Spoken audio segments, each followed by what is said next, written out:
I only checked it after the first period. I didn't look at it after that. But after the first period, when McDavid and Draisaitl were on the ice together at 5-on-5, Florida outscored them 5-1. Stunning. Like, who thought that was going to happen in this series? Like, Florida, they figure out what you're good at and they take it away from you. Because they're great players who are disciplined at doing it. That is their gift. They make you think, oh, they beat us, we weren't that good. Well, maybe you weren't that good, but you know why you weren't that good? Because they won't let you be good. You know, the Oilers, I know everybody's hurt, and I know they're really disappointed, and McDavid sure looked angry. You know, they've been to the final 2 years in a row. That's a really hard thing to do. And they mowed down the rest of the Western Conference. Like, I know this sucks and it's a horrible feeling, but don't over-exaggerate or don't go crazy. They got beat by a powerhouse. Now, they're going to have to decide what they're going to do in goal. Now, in the regular season, they felt very strongly that what was available to them at the prices that were available to them, it wasn't worth it. Now you go into the off season and you have to decide, how do we feel about that? Okay? Mm-hmm. Their depth was a huge factor in the playoffs, and then in the final, they didn't have enough support for the big guys. All of a sudden, that went dry. You know, Kane had a tremendous playoffs, and he took a bunch of penalties in the final that basically ended his effectiveness. Nugent Hopkins, like, we'll see what it was, but the talk is, I think we can say it now, it was a broken finger or hand or wrist or something like that. So that ends his effectiveness. Hyman was out. So immediately you lose Hyman. Nugent Hopkins is at limited effectiveness. Kane sort of penalizes himself out of the series.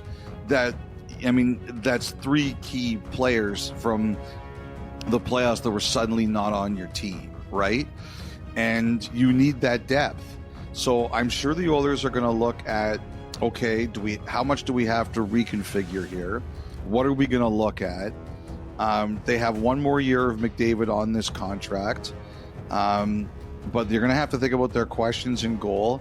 And the other thing too is, you know, they had a real good group going on their defense, and then all of a sudden Ekholm comes back, and he's a great player, like just a great player. But their defense was kind of screwed up a little bit after that. It's weird. I find it very hard to explain. You can't tell me that Ekholm coming back is a negative, but it did somehow screw around with their group. And we'll see how that figures itself out. Like, the goal that they gave up, Marchand on the face-off in Game 5, where he beat him at center ice, another defenseman in the league told me that he couldn't believe, in retrospect, that Ekholm was on the right side there. He's a lefty shot. He doesn't play the right side as often. He's coming back from an injury. Said that even as player as good as Ekholm is really going to have a hard time making that play, and he turned the wrong way. And I was thinking that on the play where he got beat on the first goal by Reinhart, in Game 6, again, he was on the right side and he got beaten going to the middle of the ice. Like, the whole thing is just weird. I don't really know how to say it, how to explain it. But Edmonton's D played really well for most of the playoffs. I think the biggest questions they're going to have, Kyle, is number one going to be in goal, and number two, you know, what do they think of their forward mix?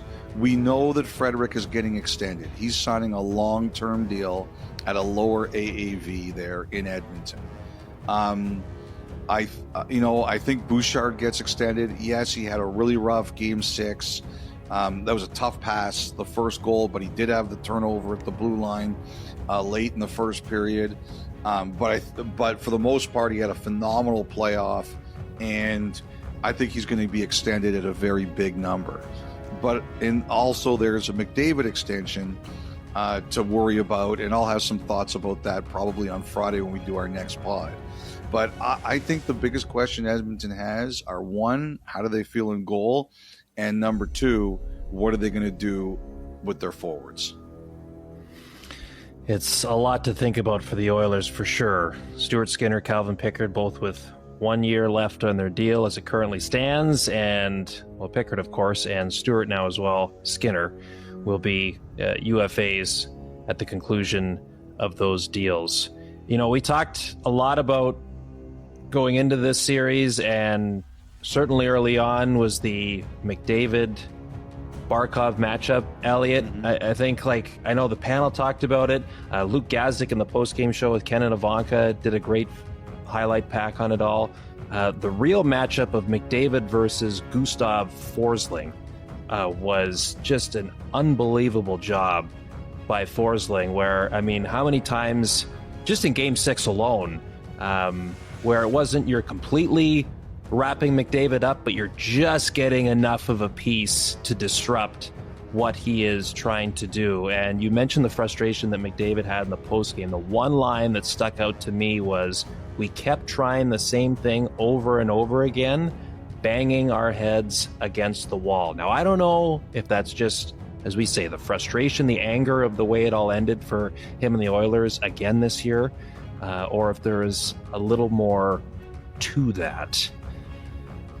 I don't know if you caught that at all in the aftermath. I didn't. You know, I was out. Yes, you were busy. So I'll have to look at it more. Yes. I just heard he was really upset, really angry. Like, you could see how angry he was. Because you know why it struck me, because, and why I just, all right, we'll let the dust settle a little bit here and see if there's anything deeper to what he said about that. But do you remember the famous Daniel Alfredsson quote when he was still playing for Ottawa? Which one was that one? So in the 2013 playoff second round, they're up against Pittsburgh. They lose Game 4 at home to go down 3-1. And Sylvain St. Laurent, who of course now part of the PR staff with Ottawa, was still a reporter at the time, and he asks Alfredsson in the room post-game, you know, is it feasible to think you can beat the Penguins 3 games in a row now? And Alfie says probably not. And of course that catches on like wildfire. And someone told me the genesis behind that comment was because early on in that series, he was pleading with Paul McLean, who was then the head coach, was that whatever the Penguins were doing to them in the neutral zone was killing them.